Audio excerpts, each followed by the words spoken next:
Manipur Top Channel dagi video amta thagasage ngasi fongbase fongda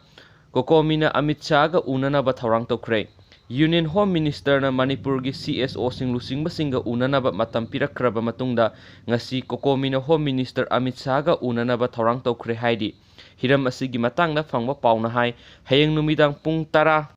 taba matamda Home Minister ga unanaba gi damak COCOMI gi mihut 18 na saba team ama hayeng ayuk Delhi gi damak Imphal thadokragane. Adumakpu COCOMI gi maikaidagidi hauzik fawbagi oina sangai festival boycott tawbagi wafam handokle haiba official oina laukthokpa leitri haina phongdokre myam aduga mayam gi mota kari lebibigi haibadu comment box section da comment soidan tawbiram ai aduga share tawjage aduga amaromda COCOMI na sangai festival boycott tawba asi handokle haina leikha tadri haina